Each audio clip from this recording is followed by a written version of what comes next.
पहला सवाल नेहरा साहब आप ही से करना चाहूंगा। लंबे समय से सरपंच इंतजार कर रहे थे, चंडीगढ़ का दौरा भी कर रहे थे, प्रदर्शन भी कर रहे थे, नाराज भी थे। हालांकि हम समय समय पर ये जरूर कहते रहे कि नाराज नहीं है, उनकी नाराजगी को दूर कर लिया गया है। लेकिन आज जैसे ही सीएम की तरफ से ये कहना कि 21 लाख रुपए की लिमिट आपकी कर दी गई है, आप अपनी मर्जी से इतने काम करा सकते हैं, उसके बाद जो शोर सुनाई दिया तब कहीं जाकर ऐसा लगा कि उस नाराजगी दूर तो हुई है। नाराजगी तो थी नहीं तो फिर इतना शोर शराबा दिखता नहीं। क्या कहते हैं, कितना बड़ा सरकार का फैसला, कितना बड़ा कदम है? बाकी पार्टी के प्रवक्ताओं का भी उनका नजरिया जानूंगा, लेकिन बीजेपी क्या कहती है? नमस्कार संक्षेप जी नमस्कार। वरिष्ठ पत्रकार है साथ ही परिस्थिति को आपने बताया है। ये भारतीय जनता पार्टी की सरकार शमशेर जी गांव गरीब और किसान मजदूर की सरकार है।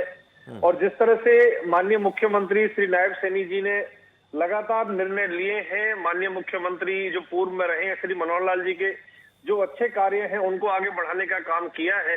चाहे गरीब लोगों को 100-100 गज के प्लॉट देने का विषय हो और चाहे शहरी और ग्रामीण सफाई कर्मियों का वेतनमान बढ़ाने का मामला हो, इसके साथ साथ चाहे हॉस्पिटलों के अंदर जो गरीब लोगों के इलाज के ऊपर खर्चा है उसकी वृद्धि करने का मामला हो, तमाम तरह के विषय के ऊपर माननीय मुख्यमंत्री जी ने काम किया है। और आज जिस तरह से सरपंचों की जो एक बहुत पुरानी मांग थी उसको माननीय मुख्यमंत्री जी ने पूरा किया है। इस डिपार्टमेंट के जो पंचायत मंत्री हैं श्री महिपाल ढांडा जी, वो भी बहुत शानदार तरीके से ग्रामीण क्षेत्र के अंदर काम कर रहे हैं, क्योंकि पंचायतें हमारे लोकतंत्र की सबसे पहली इकाई है।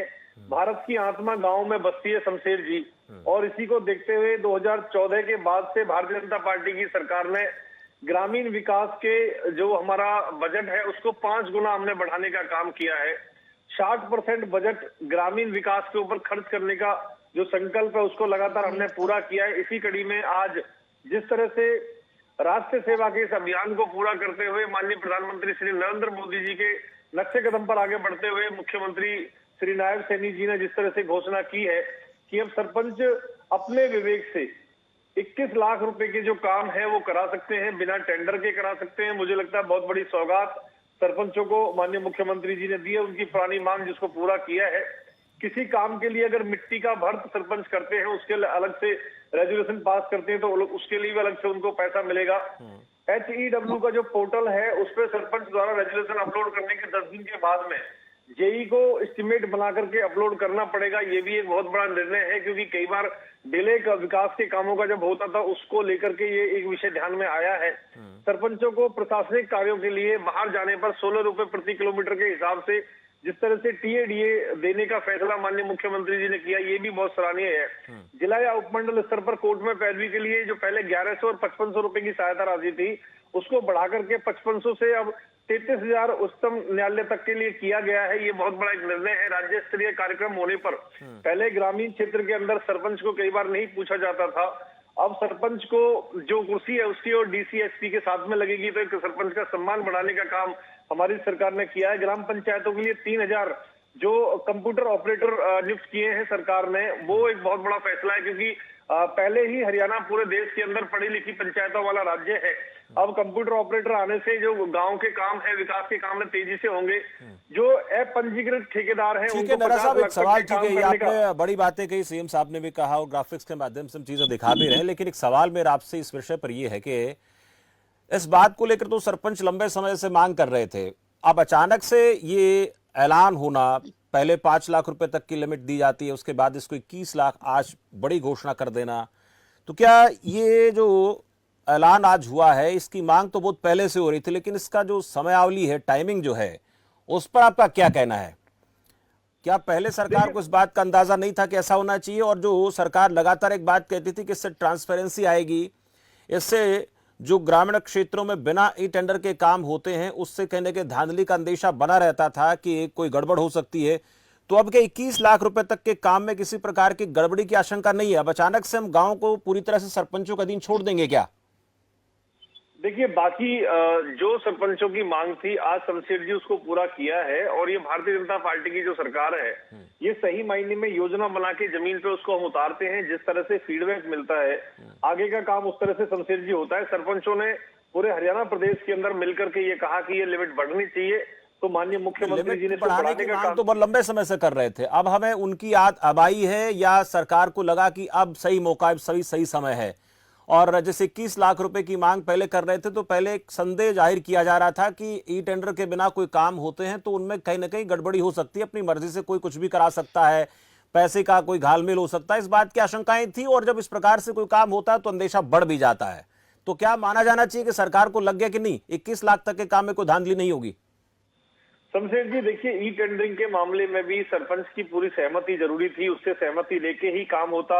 जो पेमेंट का भुगतान ठेकेदार को होता वो सरपंच के साइन उस पे होते। वहां ई टेंडरिंग के प्रोसेस के अंदर भी सरपंच की पूरी भूमिका थी। सरपंच को पूछ के काम होता, सरपंच की देखरेख में काम होता, जो पेमेंट का भुगतान होता उसमें सरपंच इन्वॉल्व रहता, रेजुलेशन सरपंच से कह के बनाया जाता। तो अब ये पूरी तरह से जो 21 लाख रुपए तक के काम है बिना टेंडर के जो करने का काम है, क्योंकि तेज गति के साथ में ग्रामीण क्षेत्र का विकास और होना चाहिए, क्योंकि ई टेंडरिंग का एक प्रोसेस नया था, सरपंचों को समझने में समय लग रहा था। और नहीं, पिछले पढ़ी लिखी लगभग एक साल पंचायत से है ये हमारी मांग नेहरा थी। साहब। एक तो हम कहते हैं हमारे पास कंप्यूटर आ गया, ग्राम पंचायतों में पढ़ी लिखी पंचायत है, तो इतना भी नहीं समझ पाएंगे सरपंच? तो हम सरपंचों की जो क्षमता है सोचने समझने की, उस पर सवाल खड़ा कर रहे हैं क्या? देखिए शमशेर जी, माननीय मुख्यमंत्री जी ने, माननीय पंचायत मंत्री जी ने निर्णय लिया है तो सब सरपंचों की मांग के ऊपर और पूरा सोच समझ के विचार करके, और ये जो अभी कंप्यूटर ऑपरेटर है वो हमने अभी नियुक्त किए हैं, तो धीरे धीरे पूरे सिस्टम को उनको भी समझने में समय लगेगा। आज मुझे लगता है गाँव के अंदर तेजी से विकास करने की जरूरत है। तो ठीक है। माननीय तो मुख्यमंत्री जी नाराजगी ने जो दूर हो गई निर्णय नेहरा लिया, साहब, आज नाराजगी दूर हो गई? पहले ऐसा लगता था कि नाराज हैं, और लोकसभा चुनाव में देखा कि गांव में भारतीय जनता पार्टी के लिए बहुत चैलेंजिंग था फेस करना, खासकर लोकसभा चुनाव में स्थिति रही, शहरों में ठीक ठाक बीजेपी का प्रदर्शन था, तो ये नाराजगी एक बड़ा कारण थी सरपंचों की, आज दूर कर ली गई है? शमशेर जी नाराजगी नहीं कह सकते, लेकिन उनकी एक मांग थी पुरानी, क्योंकि लोकसभा चुनाव के अंदर भी आपने देखा कि 46.5% वोट भारतीय जनता पार्टी को मिला है, 43% वोट कांग्रेस को मिला है, और बाकी जो पार्टी है जेजेपी को आधा % वोट मिला है और इनेलो पार्टी को 1.5% वोट मिला है।